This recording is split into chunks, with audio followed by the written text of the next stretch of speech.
Al, we cannot get away from news in September, apparently. Apparently. September, the month of news. Everything just happens in September. Yeah, it's usually not the case, but Especially well, on the 21st night of September. Do you remember? I do remember. Because, stuff happened that day. Good job. I uh, I say, do you remember? Welcome to this week's episode of the Season 11 Checkup OVA.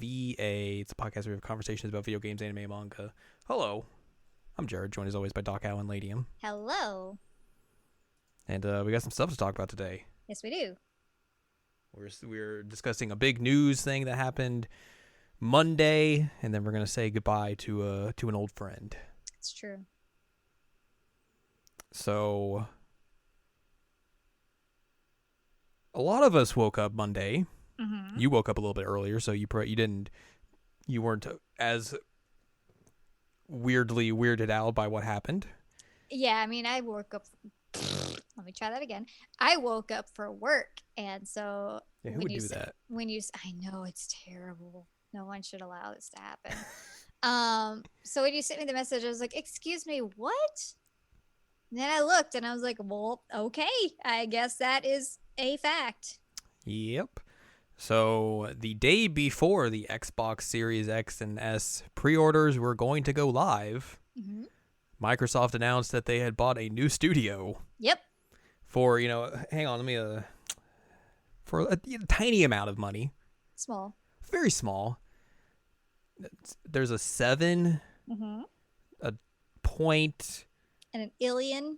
5. Yeah, it's probably like 7.5 million, right? Oh, hang on. Nope. Hang on. That's not an M. That's a B. Yeah. That's $7.5 billion. Billion. That's how much Microsoft paid for Bethesda. Actually, for ZeniMax. Yeah. Yeah, that's a lot of money. It's a lot of money. It's so much money that I can't even wrap my head around the fact that that's a lot of money. If that makes any sense at all. I think I That's just saw a an figure absurd of amount. the last year Sony's entertainment portion, like that most of the game stuff, made around $6 billion in revenue last year, and then Microsoft buys Bethesda for $7.5 billion. Jeez. Holy moly. Yeah, so that's a lot of money for a big company that holds a lot of different studios out there. Let's talk about all these studios that they now are under the Microsoft umbrella. Okay. So since they have all of ZeniMax, they have Bethesda, Mm-hmm. Bethesda Game Studios, id, ZeniMax Online Studios, Arcane, Machine Games, Tango Gameworks, which now they have a Japanese game studio, Alpha Dog, and Roundhouse Studios.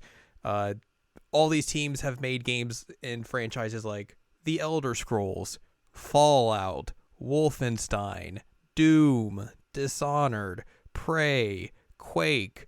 And they have Starfield forthcoming, The Evil Within, just a bud ton of stuff. Yeah, an absurd amount of games and an absurd amount of money. Mm-hmm. It is a lot. Yep. A whole lot. Yeah, man. This is a huge power play by Microsoft. Yeah. I mean, First and foremost. That's what I texted you when you first told me about it. I was like, that is a huge power move.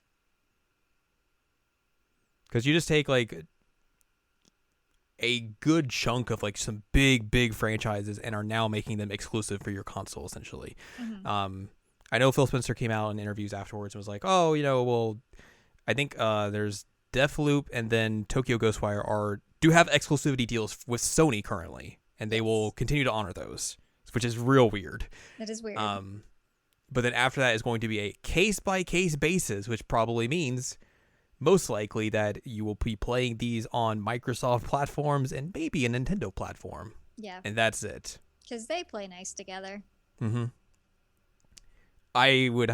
The only thing I would see them allowing them to go and do deals with Sony is if like they really like push forth like, oh, if you really want to, get the best value of this, you will come to the Xbox platform where you can get this on Game Pass for much cheaper. Yeah. Or you could pay $60 to get it on a different console.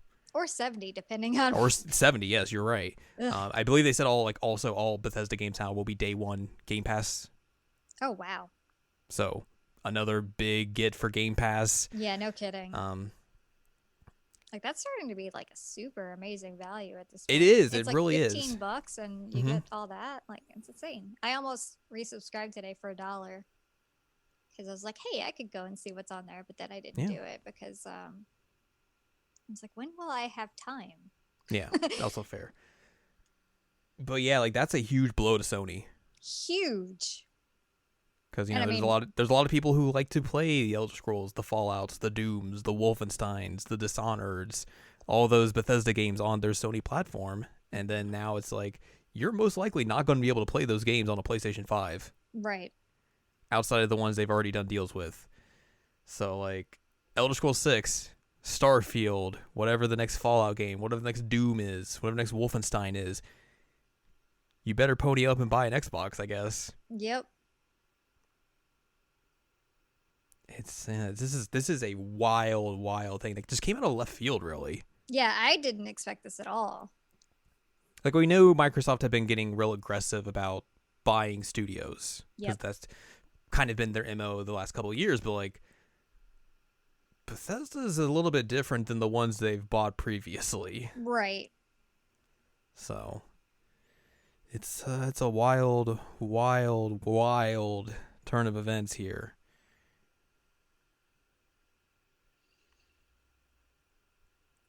It's also bad. It is all there is yes, you are correct. There is a flip side to this where this is really leading towards Microsoft getting into monopoly territory. Yep. And that is a bad thing for video games in general. Like I know a lot of people will parade this because of brand loyalty and all this hot garbage that they like to spout because console wars are still a thing after, 40 years essentially. Some reason. It's real dumb. Brands don't care about you. Your systems do not actually care about you. No. I can look at my Xbox and my PS4 and my Nintendo Switch right now and be like, hey guys, do you care about me? And they will not respond because they don't. And like we are quickly approaching a way where like there's going to be just this strict divide between companies that will be exclusive on PlayStation, exclusive on Xbox. That's terrible. Yeah. That's incredibly anti-consumer. It's just going to lead to real bad things. And then you have people out there online being like, well, Sony should go buy up this company or this company or this company. It's like, for one, no. No. Two, they don't have the money to do that. Say, with what money would they do that? Microsoft has you money. Sony does not. Right. So like that's a big thing as well. And like a lot of like the gamers Capital G. they want like Sony to buy like Japanese game developers like Konami and stuff like that. But like that's not an easy thing. Like even in like an ideal world, like you can't just necessarily be like, hey, we're gonna go buy Konami because Konami has its hooks into so many other non-video game avenues. Right. A lot of pachinko, a lot of gambling, but also just like a lot of other stuff that's like outside the realm of gaming. And like you're not going. If you're Sony, would you want to go purchase a company that does all that other stuff and probably want to run all that other stuff as well? Actually run it. Yeah, like that seems like a real bad idea. Yep. So like that seems like a thing that's not going to happen. But yeah, like, and I think I think someone from like the head of Xbox was like, yeah, we're looking into buying more studios. So like, which is that's a big warning sign. Mm-hmm. This is not good. It's real sketchy. I mean, like, I know that they're always like late stage capitalism jokes, but like, this is getting beyond jokes at this point. Yeah. It's a little alarming, and I was saying in a chat that we were in, it's like I'm pretty sure that like Disney and Microsoft, and at the time it was like Comcast, I think. I don't remember, but I was like, they basically own everything. And I think to put things into perspective, like this purchase was more than what Disney paid to get Star Wars, I think. Correct. Which is it just seems It's absurd. It seems absurd and also seems like not real. Like that doesn't seem like that should be the case. That's what I'm saying is that much money to me, like I can't wrap my head around it because I'm just like that's an unrealistic amount of money for me to ever understand. Right. But also like putting that into perspective, like it makes it feel like Microsoft got fleeced. Yeah, no kidding. Like how did Bethesda drive the price up so much? Were they just like, man, Sony's just knocking on our door with all these exclusivity deals? Or someone's like, oh gosh, jack it up another billion. We gotta get the Fallout. We gotta get Todd Howard. Say they just own Todd Howard now. I mean, you thought Skyrim being on everything was a joke, but now it's just available on every Xbox because of Game Pass. Yep. You will always have a copy of Skyrim at the ready. Yeah, I mean this is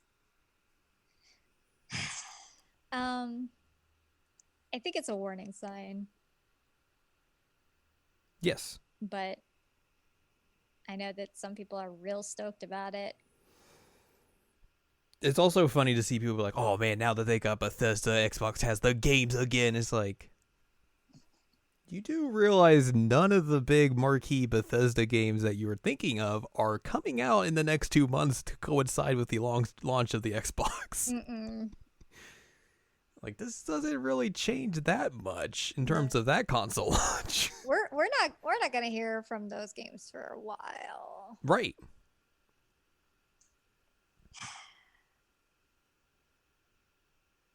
Yeah, I mean, we've talked about in terms of like me buying the consoles, like I know that I'm gonna have to get certain ones because I know that like I know I'm gonna have to get a PS5 because certain games that I play, that's just what they come out on. Right.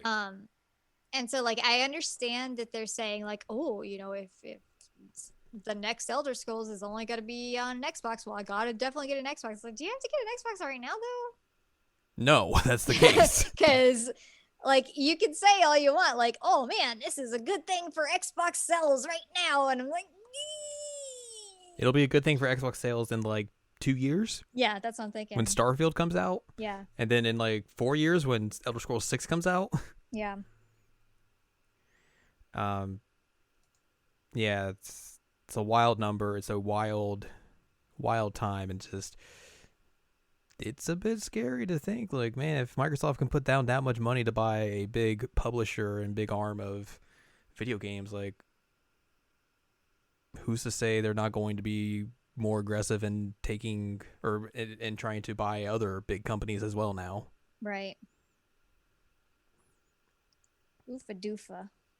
Like I know there was there was talks fairly recently of like Warner wanting to sell the WB games stuff, and then I think they just recently kind of like changed their mind on that. But like if they saw this number, or like, do you think Microsoft, like I wouldn't put it past them to be like open up talks and be like, do you think Microsoft would want to give us some kind of money like that? Well, Something.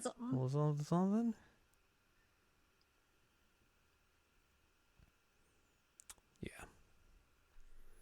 It's also going to be weird whenever, if an electronics entertainment expo happens again. That's another press conference that doesn't happen. Mm-hmm. So who comes in and fills the Bethesda spot? Square Enix with 2 press conferences this time. Oh God. Ugh. That's not even something I had thought about. Jeez. That's all going to be on Microsoft's thing now, which is going to be like 3 hours at this point with how many studios they have. No kidding. So it's basically going to be like Microsoft, Sony, and Nintendo probably wouldn't be there. You'd have Square and like Ubisoft. EA does their thing offsite, but like still kind of technically. So yeah, it'd be EA, Microsoft, Ubisoft, Square, and then the Nintendo Direct. Crazy pants. There's no reason to do E3 anymore. I mean, you're not wrong. Honestly, like, if this year has shown, like, I mean, there's been definite hiccups through a lot of companies' presentations, a lot of hiccups. Mm-hmm. But they've shown that they can do these kind of presentations without going to a big trade event. Correct. And that was kind of the thing that we've talked about, of like, you know, if companies want to do these things, they can just do them whenever. And they've done that this year. So. But that also is determined on if we have society in 2021 again. So Yeah, no kidding. but yeah, $7.5 billion for Bethesda. That's Dang. all now going to Xbox. Crazy. It's a wild time. But let's transition to something a little more positive. A little sadder though. A little more sad. A little more sad. Al, we got news last week. Yep. Nintendo has discontinued the 3DS. Rip. Pour one out for your homie, the 3DS, and all of its weird iterations that it's had. Oh, man. How many has it had at this point? Okay, so there was the 3DS, just the regular 3DS, the 3DS XL. I had that one. The new 3DS. I think I had that. I have the Majora's Mask one. I think that's that one. The 2DS. Okay. And then the new Nintendo 2DS XL, which is just a 2DS, but it flips and has all the nubs and all that sort of stuff. It's just a 3DS without 3D. Right. Because by that point, they're like, nobody's making 3D in these games anymore. Why bother? Right. Why bother? But yeah, that console lasted a long time. Mm-hmm. It launched in 2011 in all territories. And up till now. Do you realize, like, I'm going to make this very weird for a second. I started my master's degree in 2011. In January 2011. So around the same time as launch. And it's being discontinued now when I am 2 years post having a PhD. It's a long-running console. It's crazy. Super crazy. Super crazy. They apparently shipped 75 million units of the 3DS as of June 30th, 2020. Oh boy. Do you remember the introductory price for the base 3DS? No, but I had it. $249. Dang, how did I afford that on a GameStop budget? A year later, when the 3DS XL came out, what do you think the price was?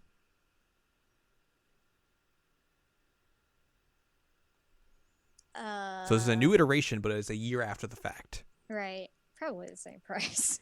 $199. Whoa, they went down. They dropped the price. Except in Australia, where it was like the same price of $350. Rip Australia. What do you think the best-selling game for the Nintendo 3DS was? Like, ever? Or... Of all time. As of March 31st, 2020. My guess would either be some kind of Mario or a Pokemon. You're half right. It was Mario Kart 7. All right. It sold 18 million units. That's a lot of units. A lot of units. But yeah, the 3DS is no more. They're not making it anymore. It's done. Which obviously I think everyone had seen coming since 2017 when the Switch came out. Yeah, everyone's like, man, this is on its last legs. When are they gonna pull the plug? Yep. And they wait till now, which is a little weird. But yeah, I think at times like the 3DS was the best console. Yeah. That you could buy. Yeah. Like 2012, 2013, I would easily say the best console on the market was the 3DS at the time. Like there is a lot. There's a great handful of games you can get for this. It has all of the backwards compatibility with the DS. I mean, you do lose like the GBA backwards compatibility that the DS had, but like there are so many games you can play on this thing.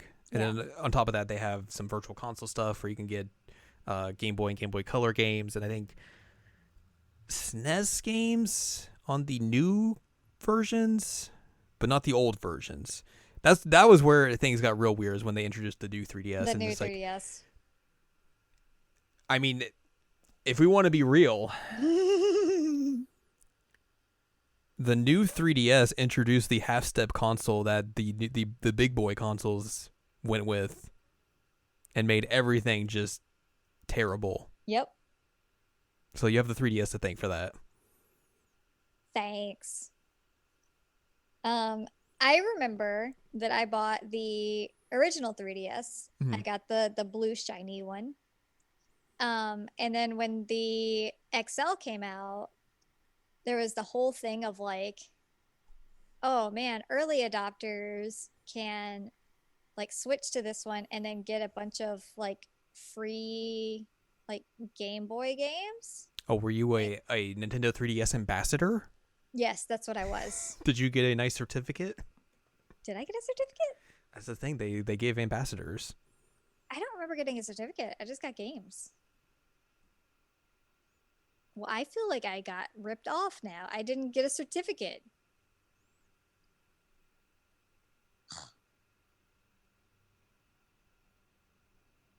You done goofed. Well, I didn't do anything. They didn't give me a certificate. That was me. So this was a thing where like the 3DS came out in March here, and then by July of 2011, they cut the price to $169 from $249. Yeah, that's what it was. And then that was like, if you paid the original price, they put you in the 3DS Ambassador program and gave you a bunch of NES and GBA games at no additional cost. Correct. And you got a cool certificate that you were an ambassador. I want a certificate. I'm real mad I don't have that. Which I want to say the reason they cut the price down so much was because like it just wasn't selling. It was not selling. Which is wild to think, because like I think after that is like it just went off. Mm-hmm. And also I think the XL probably helped as well. Right. But like, yeah, like that is a very aggressive price cut when you think about it. Oh boy. Uh-oh. You want to hear about this launch lineup that the 3DS had? It sucked. Yeah. It sucked really bad. Yeah, this is real bad. Yeah, yeah. So for North America, you had Asphalt 3D, Bust-A-Move Universe, Combat of Giants Dinosaurs 3D, Lego Star Wars 3 The Clone Wars, Madden NFL Football, Nintendo Dogs and Cats, Pilot Wings Resort, Pro Evolution Soccer 2011 3D. There was a Layton game that came out in Japan at launch, but not nowhere else. Rayman 3D. Ridge Racer 3D. That's how you know it's a legit console. Yep. Because it has a Ridge Racer at launch. The Sims 3. Steel Diver. Super Monkey Ball 3D. Super Street Fighter 4 3D Edition. And Tom Clancy's Ghost Recon Shadow Wars. How do you launch this thing without a Mario? Without anything. I think Kid Icarus was supposed to be a launch, and then it got delayed for like the year. Mm-hmm. This is on here. They're like additional 30 games were announced for the release during the system's launch window, which includes the 3 months after the system's launch date. So yeah, because probably something in there. Debating with myself that I was like, oh man, there is nothing on here at launch. What am I gonna do? Do I get it? Do I not get it? I got it. And then I didn't have anything to play. And then now what? I don't remember what I played. You played Madden NFL Football. I definitely did not. So yeah, that price cut definitely did help, especially when it got down to the holidays, because like At launch, they shipped 1.3 million units to the U.S. 3 months later, they had only increased that number to 1.43 million. That's around the time of the price cut. In September, it's up to 2.13 million, which is a 50% increase. And then by December 31st of 2011, it's to 5.4 million, which is a 125% increase. So yeah, like that is a rough start. Yeah, it was a really bad start. I can confirm. I was there in game retail when it launched. Especially when you're coming off of the DS. Yeah. A very successful system. And then like, this should have been another just layup. And then it's just like, let's pull a PlayStation 3 and price it too high and then not ship any games with it. Let's pull a PlayStation 3 and an Xbox Series X. Hey-yo. We got them jokes. Let me see if this article has the launch window games in it. Because I think that would be interesting to see. Or it just doesn't. It's just like, here's the launch games. Rude. Don't worry, they touted it as the biggest third-party launch lineup in Nintendo history, which, yeah. Is that an accomplishment, though? Because it's a rough one. You're not wrong.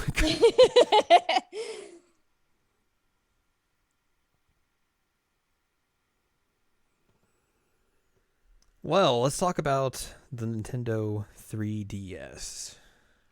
I had us look at a list of games. You did. You and texted pick out... me and you were like, hey, look at this list. And I was like, okay, what am I looking at? Why am I looking at this? And then you pick out some games that we thought were good on this system. Because there was a good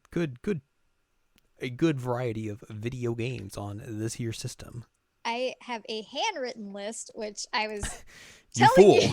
I was telling you before we started recording. I was like, mistakes were made because I started writing this like by hand, and then I was reading through it, and I'm like, oh no. So we're gonna see how I do. Oh boy. Yeah. I have first on my list Animal Crossing New Leaf. This was the 3DS iteration of Animal Crossing. Just a great game. I spent a lot of time playing this here Animal Crossing. Doing some fun stuff online, all that sort of stuff. Building my town, being the mayor, being mayoral, doing all that fun stuff. I remember getting that game at midnight and then bringing my 3DS to work the next day because I wanted to play Animal Crossing. Nice. So I had my 3DS in my pocket the whole day, which is real weird. What's on your list? I don't actually have a whole lot of anything until quite late in the alphabet. Well, when do you start in the alphabet, and then I'll meet you there. F. Okay. After that, I have a little game, a small game it's like a 2-hour game. It's called Attack of the Friday Monsters: A Tokyo Tale. This is a level 5 joint.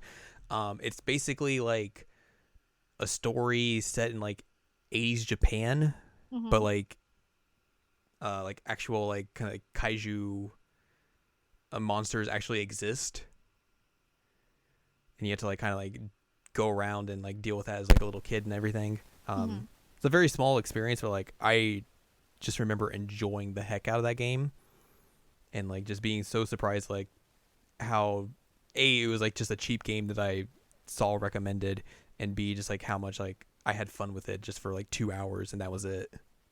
Like I think that like I played that like at the end of the year, and like it made my game of the year list. Nice. It was very surprising. After that, Bravely Default.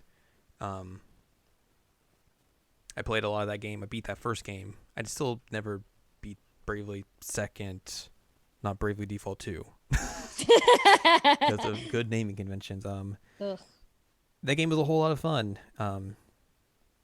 A fun job system JRPG from your friends at Square Enix. And just the fun ways that they utilize like the combat in that game really made it just stand out in a way that I was pleasantly surprised by.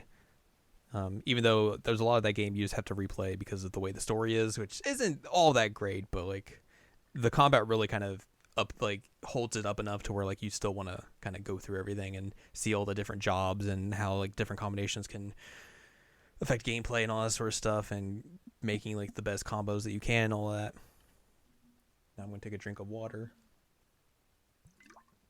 Thirsty. That's not a game, but probably could have been. Donkey Kong Country Returns 3D. This was a port of DKC Returns from the Wii? Or the Wii U? Maybe the Wii? I don't know. It's one of those. But yeah, like this is the first time I played like a Donkey Kong game since like the Super Nintendo. So it was weird to kind of go back to that series after such a long period of time away from it. But those games were really good because like they really captured the kind of like the feel and essence of those original DKC games, but like really modernizing them in a way that doesn't make them just like these poorly aged or just like the way the gameplay is in those games. Which the DKC 2 comes out tomorrow on Switch Online. We get to play. Yeah. It is the Wii, by the way. I just double checked. Okay, I thought it was the Wii because I felt like it was old enough that it wasn't the Wii U. But yeah, regardless. Of course, the only thing is this doesn't have any funky mode, so clearly that is a downside. Clearly. How dare? And then as I get into the Fs, a game called Fantasy Life, which I super loved.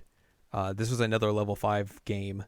And basically it's like a fantasy RPG, but like you go around and like you just do like menial jobs. Like you just like, oh, create your character. Do you want to be like a soldier and all this, or do you want to go be like a carpenter and that's your specialty? And like you just play out your storyline like that. And like, oh, I just do woodworking and all this sort of stuff. This is my story and everything. Like that game was just so fun and like just felt so different than a lot of other games that I had played during that time period. It sucks that like they never came out with a sequel on handhelds after that. I think they did like a mobile game, but it only came out in Japan, and that was a bummer. But like I remember just, God, I love the hell out of that game. Nice. I have a game written down here that I'm pretty sure is the game you wrote down. Is it Fire Emblem Awakening? It is the Fire Emblem. Mm-hmm. Yeah, so Fire Emblem Awakening is the first one that I put down. It was really my first, like, real foray into getting into Fire Emblem. Like, I had dabbled on the ones that are on the Cube, but I didn't really get into it. And then I played this one, and I was like, oh, I'm in love with Crom. Okay, this is really where the series kind of just, like, blew up in a way that it hadn't previously. Correct, yeah. This completely revitalized the series, for better for worse, because I also wrote down that like, and I literally wrote this down, and I could show you later. I wrote in parentheses, Fates exists. Because 3 Houses exists. Well, because I wrote down some on here that I feel like we have to mention, even though I don't like them. Yeah, it's fair. And Fates is one of those situations that I played like the 2 sides of it, and by the time I got to the 3rd one, I was just like, I am so done. Like, it was awful. But Awakening was really, really good. Yeah. And had an enjoyable story, had fantastic characters.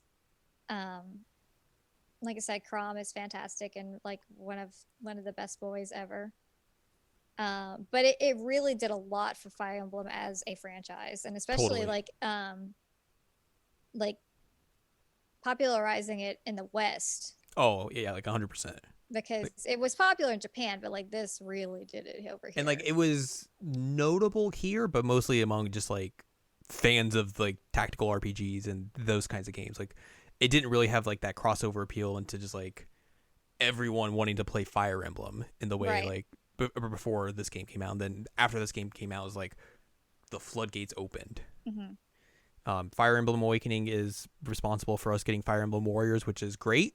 Yeah, a very good game, but also it's responsible for getting 3 Houses, which is a game that sucks. Boo. So, after this, speaking of Warriors, do you have Hyrule Warriors Legends on here? I mean, the greatest version of that game that you can play on the original 3DS. Oh my god.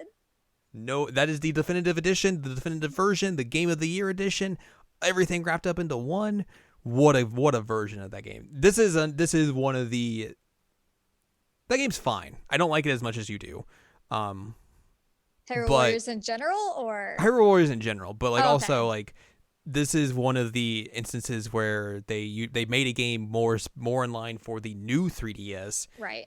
but also made it for the original 3DS, and it was a compromised version. Yeah, I literally wrote on this list, LOL Hyrule Warriors Legends. Yes. So yeah, like the new 3DS version played better. It had better frame fine. rates, had more characters on screen at the same time. But like the original 3DS version was just rough. And we've talked about this before, but like it definitely was evoking an era of bad PS1 games for me in a way that I was never thinking that I would have that kind of feeling again. So like I'm grateful for that, but like yeah, that original 3DS version is not good. It's really not good. And I mean, like, you have to acknowledge for me that like putting together Zelda and Musou, it's basically like they picked my brain and were like, what kind of game should I make for Al? Yeah. We should make this. And I'm like, yeah, you definitely should make this. Thank you. I appreciate that. Also, wow, you let me put Link in like mailman hot pants? Of course. Thank you very much. I appreciate this. But what if you just played all this on the Wii U instead? I mean, I have every version of this game. You do. I'm well aware of that. So like that's just me. The console versions are a much better version than the 3DS version. Yes, I will 100%. completely agree with you on that. Which is why I wrote LOL Hyrule Warriors Legends. Like you could play Fire Emblem Warriors on a new 3DS, which thankfully they got it right that time and did not release it on the like original 3DS as well. Yeah. But still, like I don't. I'd rather play that on a console. I don't think you would want to play a Musou game on a handheld. It doesn't work as well. Yeah. It just doesn't. Where does your list go next? Alphabetically. L. Okay, mine also goes to L. Mine goes to several things that I think you would absolutely be like, yes, of course you would go to those. So I don't know if that's where you want me to go now, or if I believe these are all from the same franchise. Would it be The Legend of Zelda? Yes. Okay. Yeah, I've got A Link Between Worlds, Majora's Mask 3D, Ocarina of Time 3D, and Triforce Heroes. No. I didn't play that game really, so like I was like, whatever. It's charming. It's not good, but it's charming.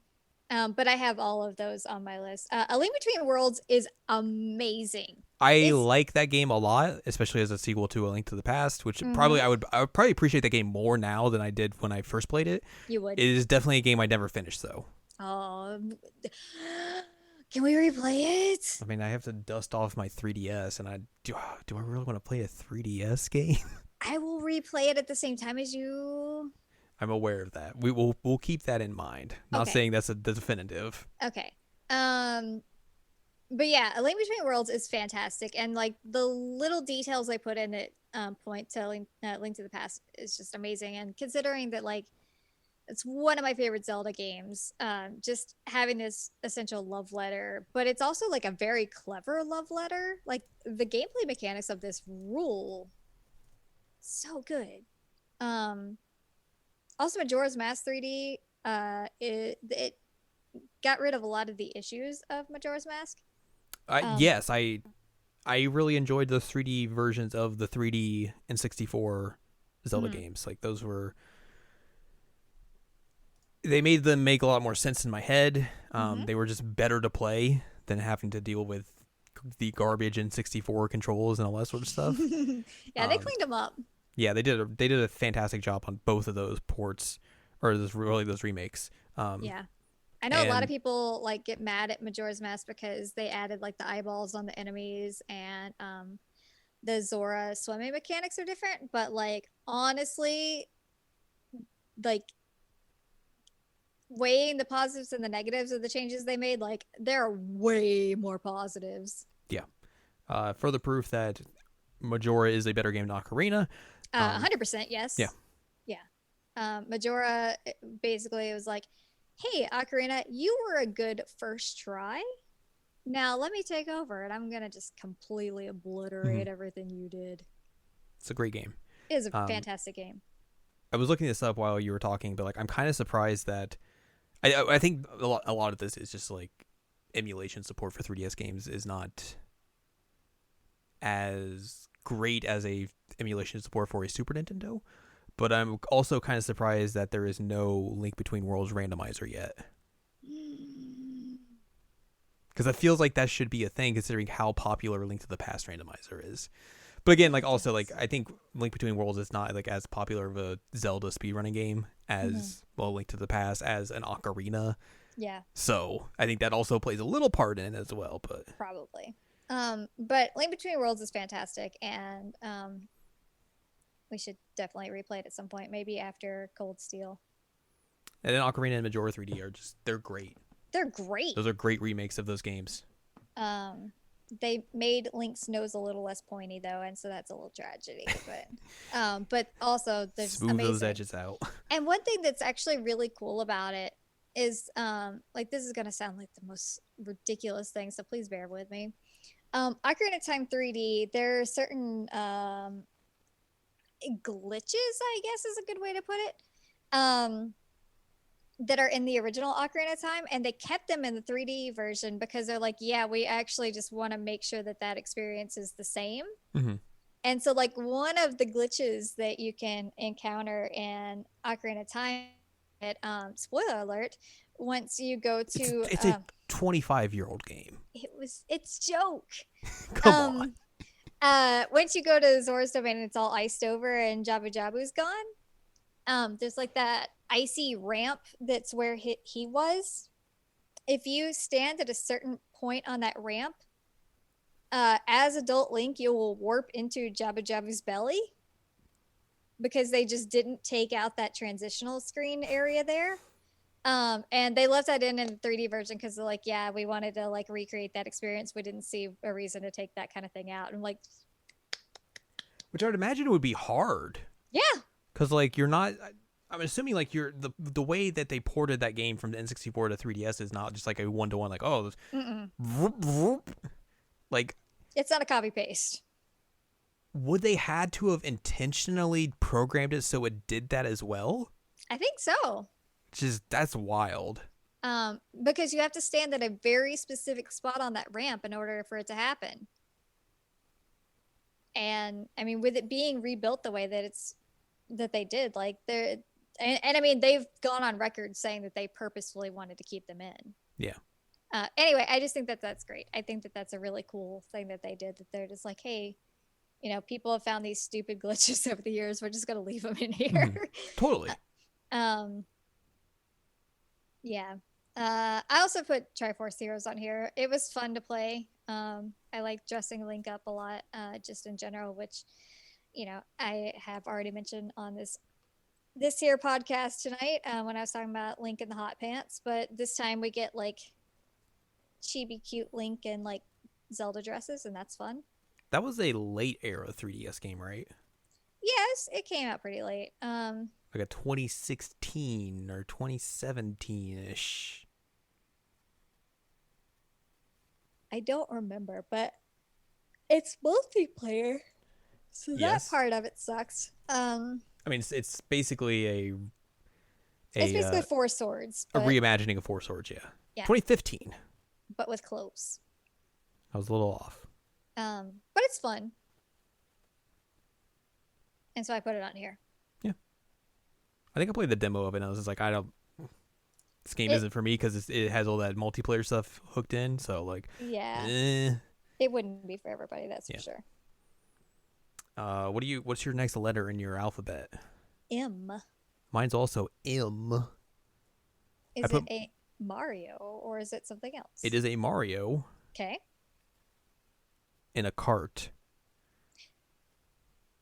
I'm gonna go back for a second to L. Okay. Because it just because I love this game so much and it got a port.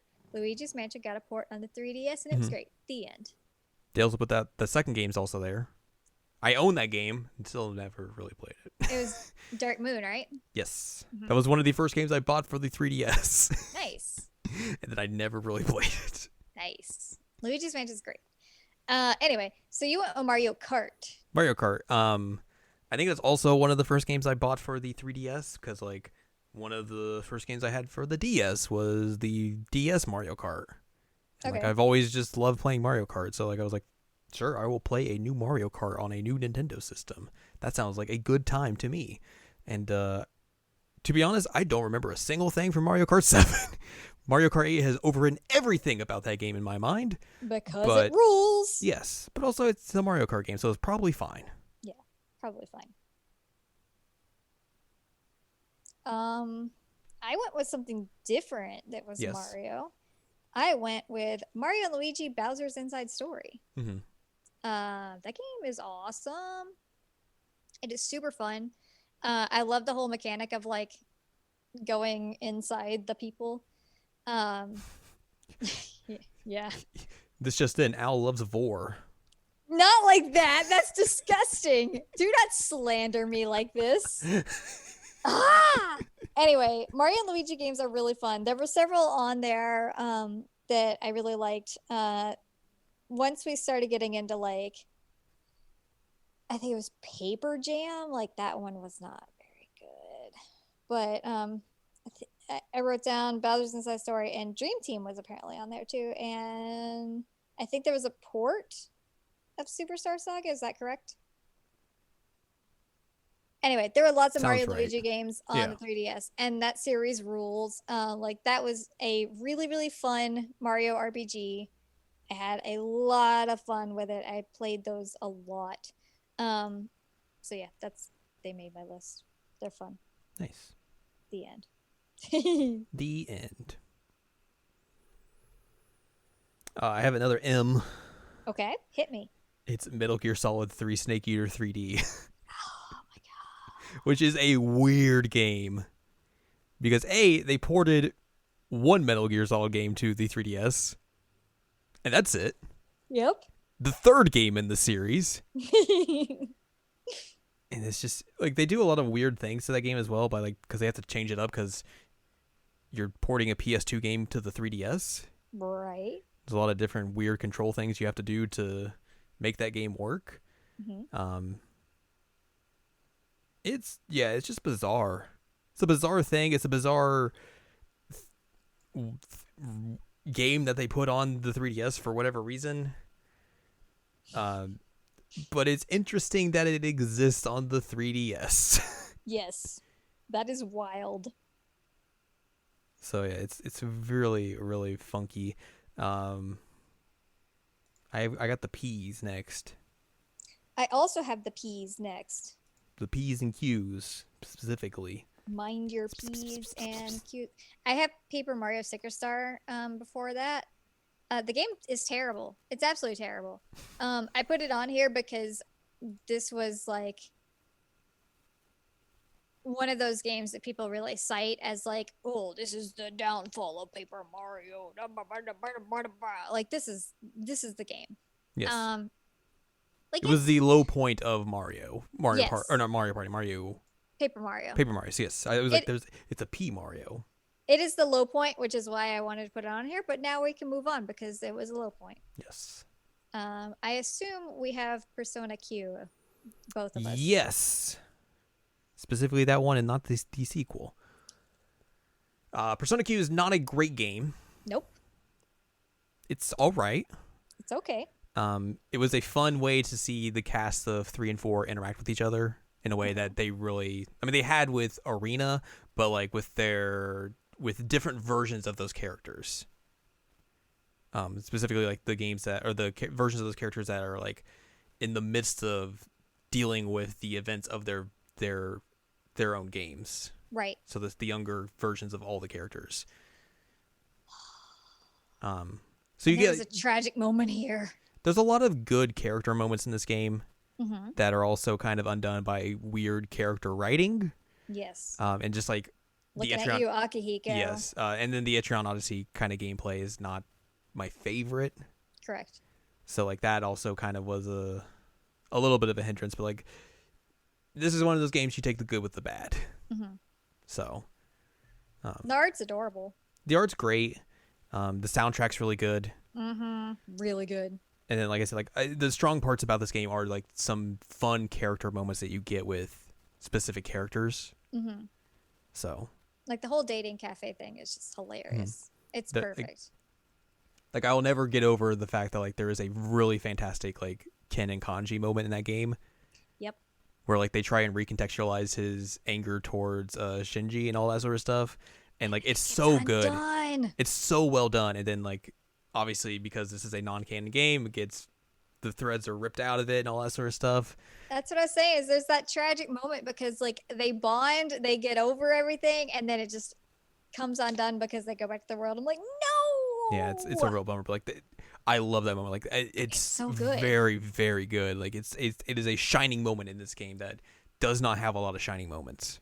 Was it Q that has Akihiko reading the poetry? Yes. Okay, because that was a shining moment for sure. That's also really good. Really good. The only good thing about Q2, only good thing, is that we have FMC there. Mm-hmm. And there are some good shipping moments for me with Akihiko and FMC. Some really good ones. And she got cute art, but otherwise Q2 is pretty much wet fart. Yeah.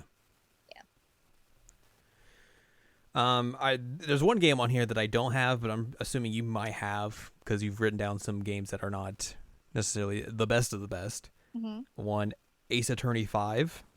I have both Phoenix Wright Ace Attorney Dual Destinies and Phoenix Wright Ace Attorney Spirit of Justice. Yes, Dual Destinies is not a good Ace Attorney game. It's one of the weakest of the 6. Yeah. But like the middle ones are always the worst. Yeah. But it was a cool way to see that series go to the 3DS. Mm-hmm. Got to see some cool animated cutscenes and all that sort of stuff, and like those characters look great in the 3DS engine. So like it was a good like first like here's what these characters can look like. But then you get to Ace Attorney 6, and it's like this is the series again. Yeah. And we did have Athena's introduction in 5, so that was at least a good thing. And there were some moments in Dual Destinies that's really they were good. Also, the DLC had you like defending a killer whale, which is true. Fantastic. It's pretty good. But this is just like, yes, absolutely, yes. This is the Apollo Justice sequel that I needed, that I was afraid that I would never get. Apollo is such a good character, and people don't appreciate him enough. Period. Full stop. This game's great. Spirit of Justice is like one of my favorite Ace Attorney games. It is arguably the best game in the series. Yeah. Which is really saying something. Yeah. I also put down the trilogy they put out of the first 3 games. Okay, like, that's valid. I was a little tepid on those going into it because like those mobile ports of the first 3 games were not great looking. Mm-hmm. But then I think they updated the art for the 3DS versions, and like it's a great way to play all 3 of those original games. Mm-hmm. And that's basically the versions they use for when they ported that to everything afterwards last year. So that's a great way. It's a great package to play the first half of this trilogy and get you 2 of the best games in this series. Also, fun fact, there is a port of Apollo Justice on the 3DS. So you get that amazing game too. Yeah, but they didn't really do anything to it, right? It's just basically the DS version. It's the DS version, but I'm just saying it exists on this system. But you can also buy a copy of the DS version and play it that way as well. So correct. That was kind of the reason I didn't put it on here. Still rules. Because I was like, that kind of counts, but not. But yeah, that game's great. I also still think it's a tragedy that Spirit of Justice is called Phoenix Wright Ace Attorney Spirit of Justice. Like, yeah, you just drop the Phoenix Wright at this point, guys. Honestly, just drop it. Yeah. Like, there's so many other Ace Attorneys that we're looking at here. We have 3 people now 2 people that aren't Phoenix Wright. Yeah. Just drop the Phoenix, guys. It's okay. It's okay. What you got? What do I have? Pokemon. Yeah, I just wrote all Pokemon. Pokemon X and Y were, I think, the first 3DS entries. And that got me back into playing Pokemon games, really, because it's like they do a good job of mixing in like new stuff for you, but also being like, hey, this it's specifically these games were like, hey, did you play Red, Blue, and Yellow? Then you should play these games. And and especially if you have not played any games in a while, Mm-hmm. because it's like, oh well, you get your regular starter, but also you get a nostalgia starter as well, and like all that Ooh. sort of stuff. Like there's like they implement a lot of like the Gen 1 Pokemon into this game as well, so it's like it is very much like this is nostalgia of the game, but also mixed in like with new stuff as well.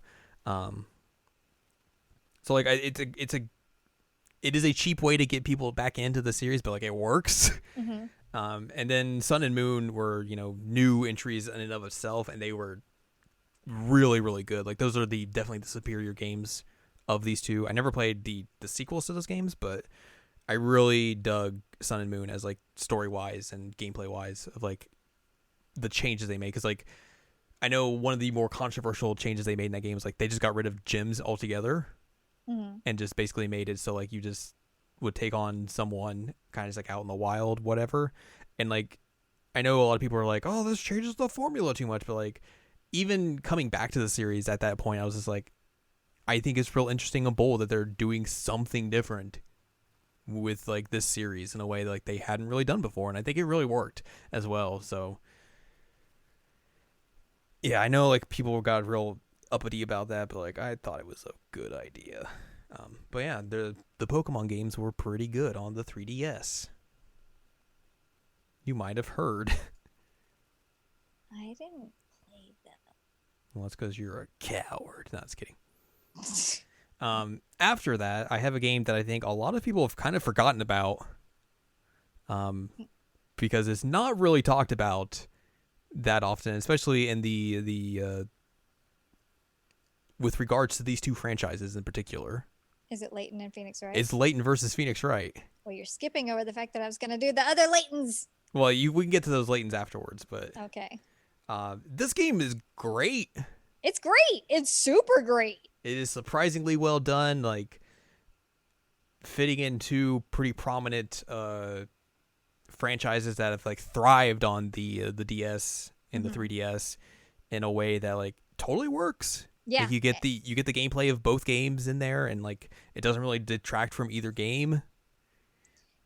It's amazing how they're able to like blend the two gameplay styles and also like nail how the characters actually would interact and like act in that scenario. Mm-hmm.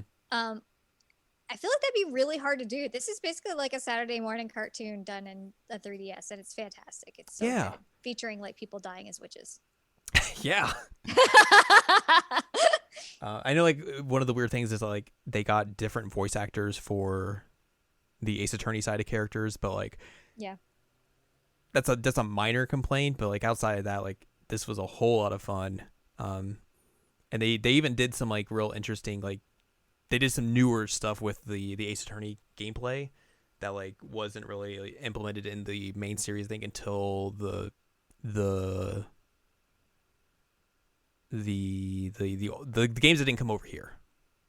Oh, I know which ones you're talking about. The past ones. Yes. Yeah. Still tragic we didn't get those. Yeah, it's such a bummer. It's such a bummer. Like obviously they really backed themselves in the corner with how they localized the original Ace Attorney and all that sort of stuff, but like Yeah. come on. I mean, like everybody knows it's a joke at this point. Like, Yeah, how they just localize throw it it. out there and like Just- make it just like whatever. Just do it. I don't think people would be that up in arms if those games came out and were more like translated the way that you would basically think they should have been. They But yeah. people would be fine as long as they could play them. They'd be fine. Yeah, totally. Go ahead and talk about some Professor Layton. Professor Layton's good. He's got that big hat.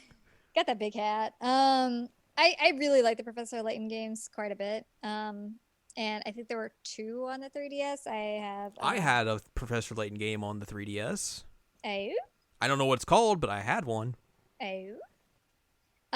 There's the Azran Legacy, Miracle Mask, and I think was it the one of his daughter on the 3DS as well? Yeah, Mystery Journey debuted on the 3DS. Yeah. That's So where you played it. it is where I played it. All those are really, really good. You know, visual novel puzzle type games. Yeah. You know, that's kind of my jam. Kind of. So Professor Layton, it did it for me. And then we got Professor Layton and Phoenix Wright, and I was like, this really does it for me. It's a shame no one talks about that game anymore. Like, it's I almost agree. lost to history. It's and that game came out in like fantastic. 2014. It's so good. Like, I don't know if it didn't sell well, or people just are dumb and don't pay attention to it, or like what happened. I don't know. It could be a combination of things, but yeah. It's a good video game. I have one more P game. Okay, my next one's R, so go ahead. I know exactly which one it is. So you better. Project Cross Zone 2. Oh, right, that game. Which is still one of there are two video games that are maybe the wildest crossover games in existence in the world of video games. It is Super Smash Bros. Ultimate for the Switch, and then Project Cross Zone. Let me tell you the different levels of games that are in Project Cross Zone 2. Hit me. There are these two original characters from the Namco Cross Capcom Tactical RPG developed by Monolith Soft. You got characters from Tekken, Dot Hack and Dot Hack GU, Tales of Vesperia, God Eater 2, Xenoblade Chronicles and Xenosaga, Resident Evil. One beefy Chris Redfield can go hang out with Fiora. Good. Street Fighter, Darkstalkers, Devil May Cry, Mega Man X, Strider and Shinobi. More characters from Street Fighter and Tekken. Virtua Fighter, Sakura Wars, Yakuza, Resonance of Fate, Fire Emblem Awakening, Soul Calibur 5, Summon Night 3, Valkyrie no Bokken, God Eater, Captain Commando, Star Gladiator, Ace Attorney. There's a character from Capcom Fighters Evolution, Streets of Rage, Nightshade, Sega to Sanshiro from the Sega Saturn marketing. Oh my god, is he really in that? Legitimately, yes. That is the greatest thing I've ever heard. Oh it's my amazing. God. That's fantastic. What a genius move that is. Ulala from Space Channel 5, Pi from Virtua Fighter, this character from Resonance of Fate, and then Ryo from Shenmue. You know what? Sure. It is wild. All of those go together. Like, there are so many weird character interactions, like Kiryu and Majima from Yakuza show up, and they're like, they find Phoenix Wright and want him to be their attorney. I mean, wouldn't you want him to be your attorney? It's great. And then you get to see Phoenix Wright and Chris Redfield interact. You can see any of these characters interact with each other. It's the dumbest and greatest thing. That's fantastic. Do you want Crom and Chris Redfield to become friends?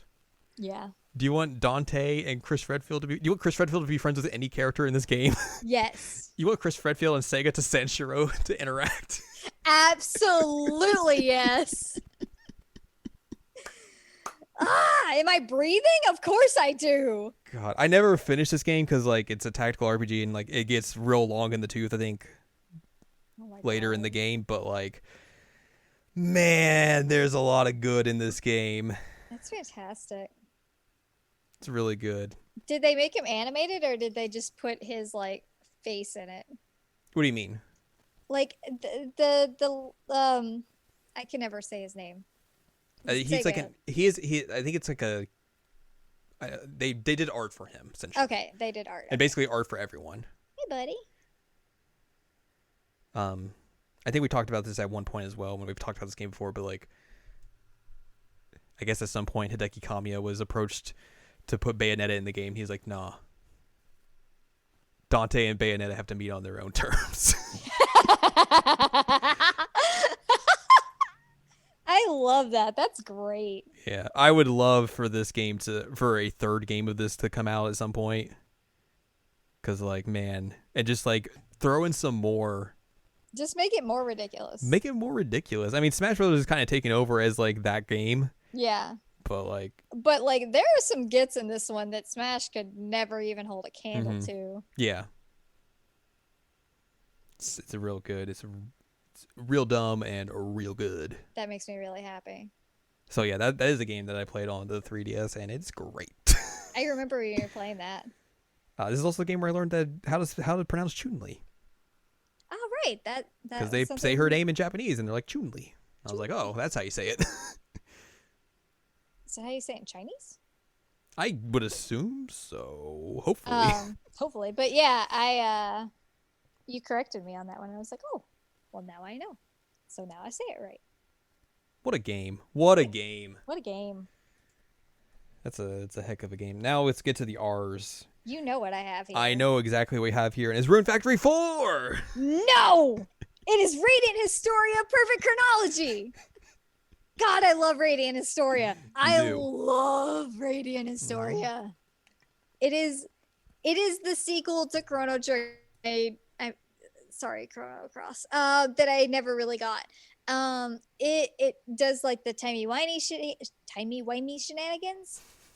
It's got fantastic characters. The story is great. I love the gameplay. This game rules. The only negative about Perfect Chronology is that they gave Erica long hair. Yeah, they changed like the art style for everything, but you can buy the old art style if you were so inclined. But it is paid DLC, which is a bummer. DLC. But yeah. That's the only negative, because she had short hair in the original and she has long hair in this one. But otherwise, like, this game rules. I love it. I'm so sad that people didn't pay enough attention to this. Like, I even have a long-standing joke with an ex-boyfriend that, like, this game came out what year?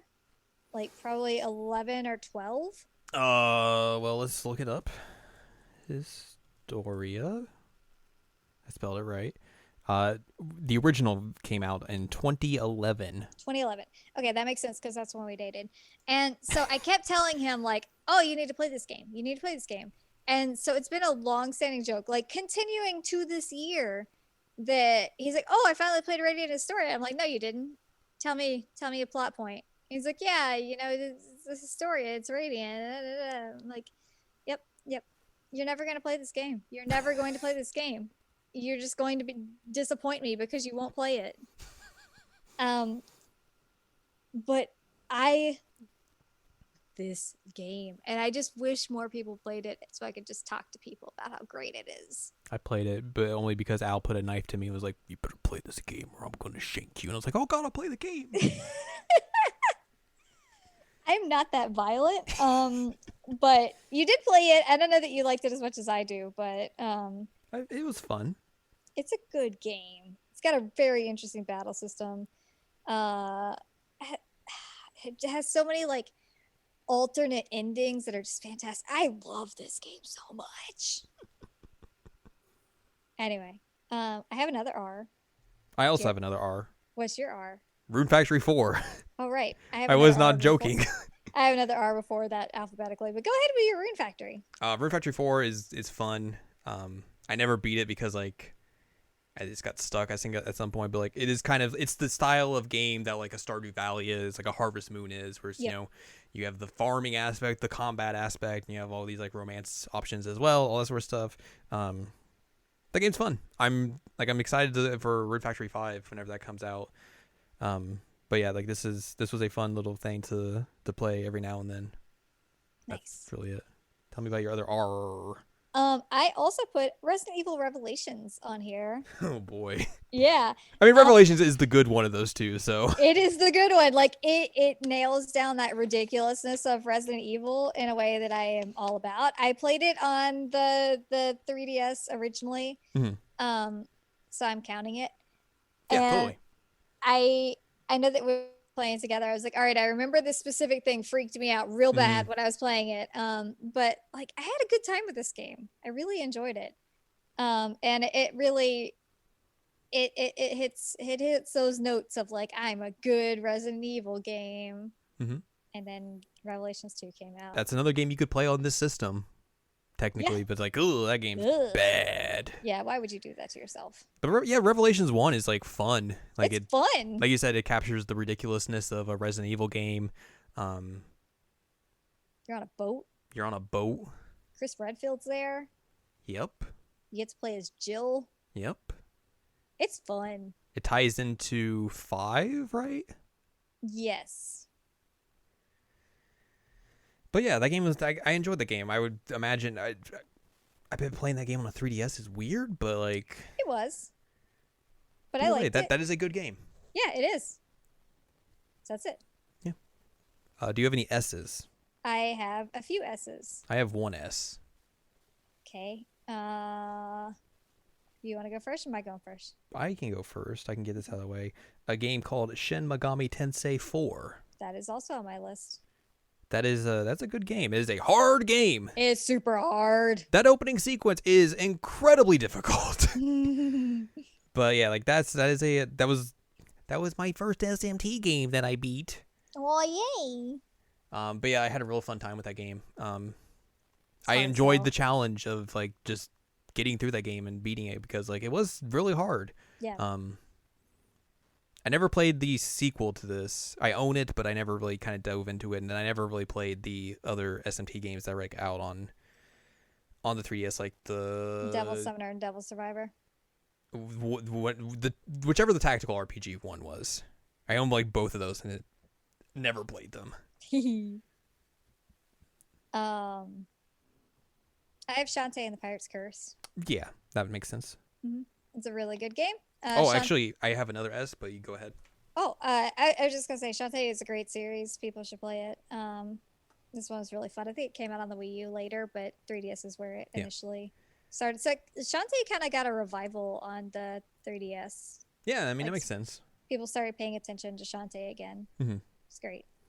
I What's didn't your put other- this. I didn't put this down for whatever reason, but I just remembered it. But one of the most famous indie games of this decade or the last decade, I played exclusively on the 3DS, and that is Shovel Knight, Ah, which is a fantastic 2D platformer that they made a billion things of DLC for that I don't know are compatible with the 3DS version at all anymore. I never went back and looked. But that was where I played that game for the first time, and like I just enjoyed the heck out of it. Like that game was really good. And played well on the 3DS as well. So there you go. I have some other things on here that I put on here for more of a. They're not games that I like, Okay. but they're important games. One being Super Mario 3D Land. Okay. That style is just. Ugh. Did you play 3D World? Was that the one that was on the Wii U with the cat suits? Yes, that's the one they're porting to the Switch. That one was good. Okay. That one was very good, and I loved playing it with people. But Land I did not like. Maybe it was because it was on the 3DS. I don't know. Yeah. Speaking of games that were not good on the 3DS, Super Smash Brothers for the 3DS. Oh God, Super Smash Bros. For 3DS sucks. Really bad. That was my first playing of a Smash Brothers, and boy howdy, that is a Oh. bad introduction to that series. Oh, 'Cause that's that game rough. is rough. That's real bad. I just feel like it's worth mentioning. Yeah, that it existed. yeah, 100%. It's bad. My next letter is an X, so X gonna have give at it it to if you. you have. I wonder what that X game's going to be. I wonder.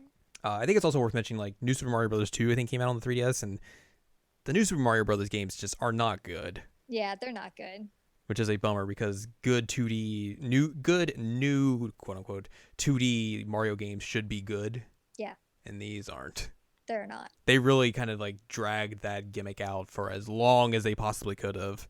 With the stupid ba ba music that I That's hate. exactly what I was thinking of. I hate that music so much. There is a good giant bomb bit where they basically go into a rage like you are doing Really? I need when to it hear comes to this. that piece of that little part of the music. Yeah, Please send this to me after I get will off this. definitely do that. I have Thank some. you. Okay, so but after that, I have some T's. Give me some teas. They ported Tales of the Abyss to the 3DS. I played a good chunk of that game. I didn't finish it, but that was because I think this was me coming off of playing Vesperia for the first time. So I was like, I want to play another Tales game, and someone was like, hey, they put Tales of the Abyss on 3DS. I was like, okay, cool. I'll play this on my 3DS. That game's fine. Mhm. It is a Tales of game on the 3DS. I mean, it's like an older one, but still works. Still has all them people, and all them voice actors, Voice actors. So everyone that you know from I don't remember when this game originally came out, but like one of that era of games. That era RPG. One of the greatest Final Fantasy games out there, Theatrhythm Final Fantasy Curtain Call. I should have realized you would put that on there. It's a great game. Oh, Theatrhythm rules. The fact that we're getting a Kingdom Hearts rhythm game and not a new Theatrhythm sucks. And it looks so bad. And when we could be jamming out to new good Final Fantasy music from Final Fantasy 14 and its expansions, it's a real bummer. But yeah, Theatrhythm is great. It does a really good job of taking advantage of the 3DS hardware in a way to make a rhythm game, in a way that makes sense. And it's just incredible, super super fun. And then after that, I have Tomodachi Life, which is a weird game. I forgot that came out. Yeah. Is essentially you take Miis and put them into a big housing unit, and you just watch them interact with each other. Yep. Sometimes they sing. It's weird. But it was cool that a weird game like that came over here. Yeah. Because that looks like a game that if they came out 10 years prior to when it came out, it's one of those games you would look at and be like, oh, that's a wacky Japanese game. That's never coming out over here. And then they put it out over here. And it was weird. But cool. Get all find all those Mii makers and download their Miis so you could throw them in your game. Put Shaquille O'Neal in your game. Oh my god. I feel like he had some partnership with this game. I don't know why, but I feel like he did. That's wild. I gotta look this up now. What a wild I feel like there was a way to be oh, just download this official Shaquille O'Neal Mii for your 3DS. What the heck? This Wikipedia page does not talk about it, which is a shame. Time to edit the Wikipedia page. I don't remember if it's real or not, so. Never mind. Don't edit the Wikipedia page. Even if you do, people will yell at you because they're like, Wikipedia is... Yes, Wikipedia is blank. Jerks. You don't want to hear about my Atome stuff or my... Oh, celebrities on the Tomodachi Life Wikipedia page, or Wikia page. 5 Miis which represent famous people in real life can be downloaded to Tomodachi Life and added to the island via QR codes. These are Shaquille O'Neal, Zendaya, which I didn't realize she would have been famous back then. I didn't either. Christina Aguilera. Okay. I don't know who Debbie Ryan is, but apparently she's someone in this. Debbie Ryan? I don't know. And then Shaun White. I don't know who that is. He's a snowboarder. Is he?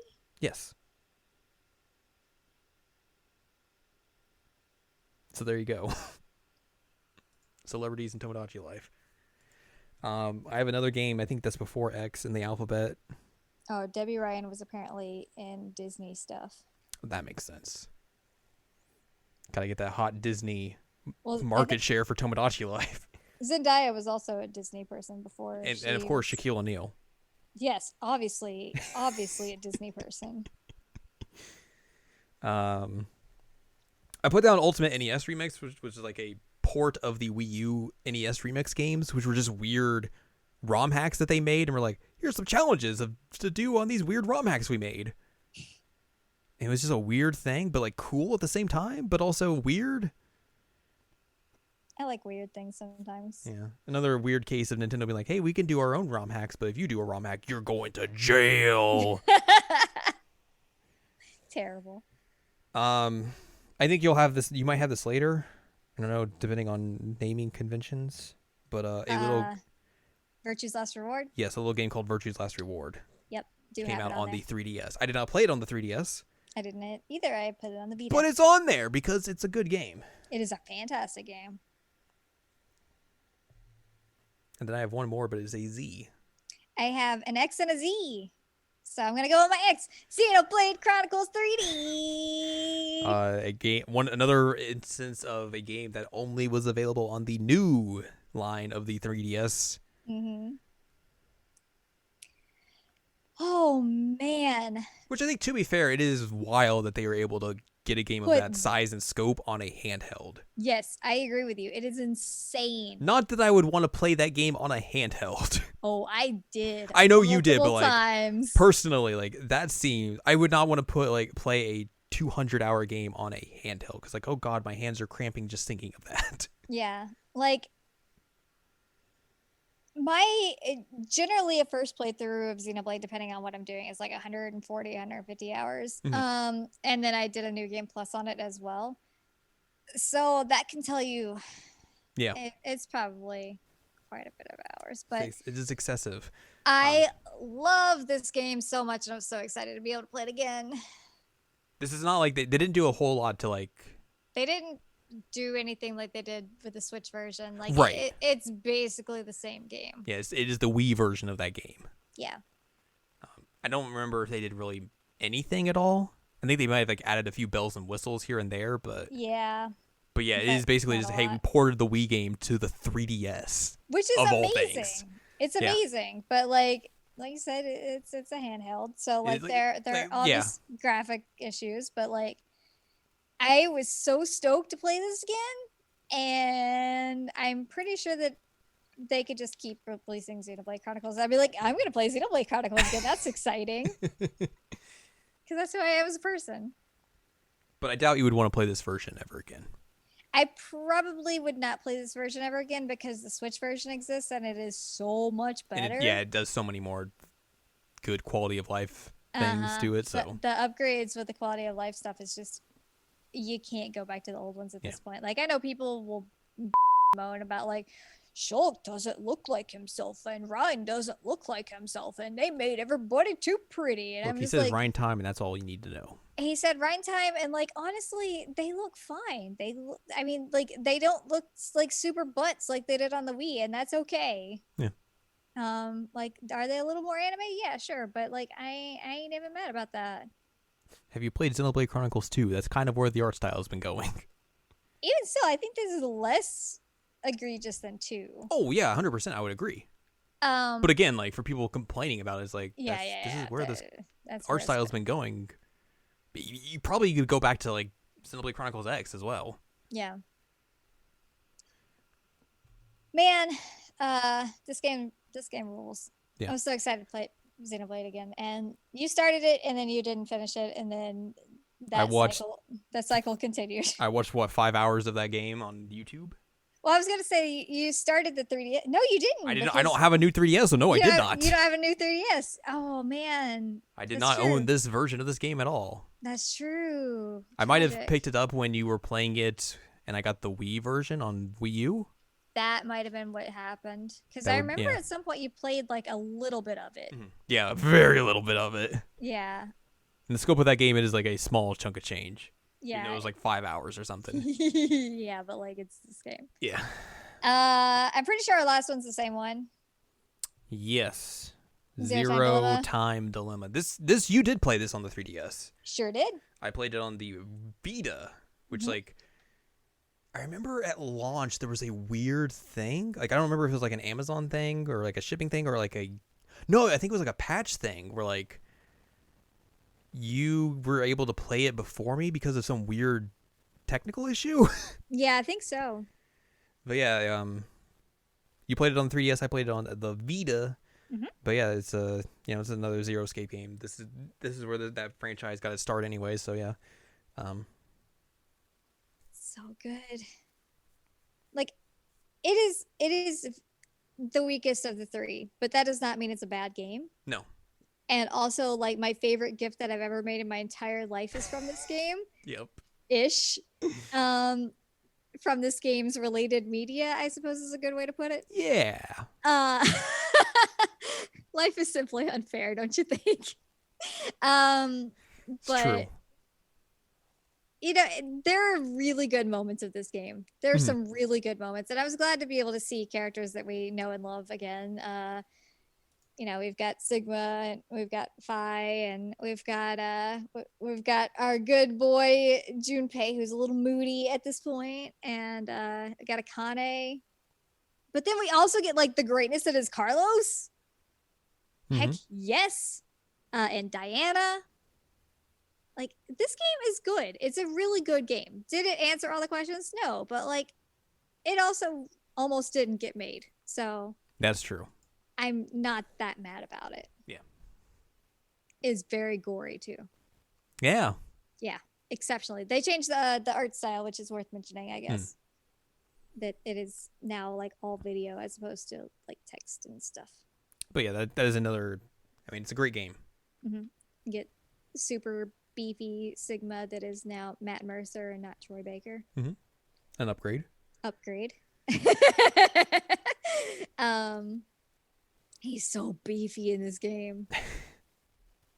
Oh man. I also found out via Fangirl that you in the part with the chair where he's in the chair and the gun and everything, you can like click his junk and he has something to say about that, and it's really funny.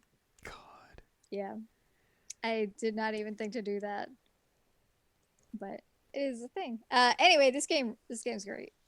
And it is the last game on my list. Yeah, same. And that's just like a brief look at the entire catalog, considering like, there's a ton more 3DS games out there. And then couple that with the fact that you can play all the DS games as well. Like 3DS is just a heck of a console. Like Street Pass. Remember Street Pass? Yeah, Street Pass. And Street then, Pass was a cool idea. Very cool idea. I used that a lot in college. I would take it. Yeah, I would take it to college all the time. Just like, weren't the amiibo also originally tied to this in the Wii U? Yes, there was you had to like get a separate NFC reader to pair with your 3DS, which I think also was like, it might have been a new 3DS only thing. I think it was a new 3DS because I never had to have that for mine. Yeah, so you could use amiibos on the 3DS as well. There was the giant Circle Pad Pro, which you would buy for like Monster Hunter, and that's it. Yeah. And just a lot of weird accessories, because of course it's a Nintendo system. You're gonna have weird accessories and all that sort of stuff. Keeping it alive. Yeah. System had just a lot of weird quirks and stuff that just like just made it fun. And like I said, like the very top of this, like there was definitely a time period where this was the best console on the market. Yeah. By far. By far.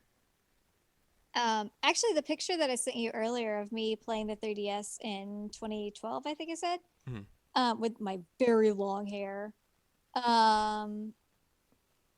If you look closely, which like I don't expect you to do at the moment, but if you look closely on my leg, I was playing Kid Icarus, and Kid Icarus came with like little cards. AR cards. Yeah, the AR cards. And so you can see the AR cards on my leg as I'm sitting on the sidewalk in front of the comic book store for Free Comic Book Day playing it. Good. Yep. We should just use that as the podcast this week. Just me sitting there being a nerd. People were like, what does this mean? I mean, who knows, man? Who knows what I mean anymore? I think I'm pretty sure I'm like zooming in on this picture. I'm pretty sure that my yeah, that's what it is. One of the cool things about the 3DS, well, the same with the Vita too, is that you could have the you could have like little charms on it. Yeah, had like a thing for a strap. Yeah. So my strap on my original 3DS was the Thing from X-Men, but in chibi form. Not X-Men. What am I blanking on? You know what I'm talking about. Comics. Why am I blanking on this? Because you're not a comics person anymore. What was he in? Why am I blanking so hard? Fantastic Four. That's what he was in. Anyway, I had a chibi version of him on my 3DS, and now I have a little chibi-fied Zelda. I don't know which one she's from. She's like the same art style as like Wind Waker, Mhm. but I have her on my 3DS now. Nice. So that was a neat little thing that you could just like put the strap on. But yep, in that picture, I've got a chibi, the thing. Man, my hair was long. God, I'm such a nerd. And nothing's changed in the years afterwards. Yeah, that's valid. I am still very, very much a nerd. Well, I think it's time to to go find a liquor store, have them deliver you a 40, pour it out on the curb for the 3DS because it's done. This was our eulogy. Pour one out for your homie, the 3DS. You did good. You're a good system. You got a great catalog. If for some reason you've never played a 3DS, you got a wealth of games that are waiting for you in the wind. No kidding. But yeah, the 3DS is done. We're shoveling the dirt on it. Ripperino and pepperoni. Oh my god. Mr. 3DS. And that's going to do it for this episode. Yep. So if you'd like more from us, go to seasonlanguagecheckup.com or sac.cool. It's where you can find past episodes of this podcast and other podcasts like Season Language Checkup and Jared Now Watch. You can also find columns and reviews on the site as well. If you'd like more from Anladium, go to anladium.com. She's got columns and reviews. You can follow us on Twitter, twitter.com/animecheckup. And you can support us on Patreon, patreon.com/SACOVA. Buy us a slice of pizza, get access to unedited versions of the podcast and bonus episodes as well. Next week, we'll talk about some other stuff.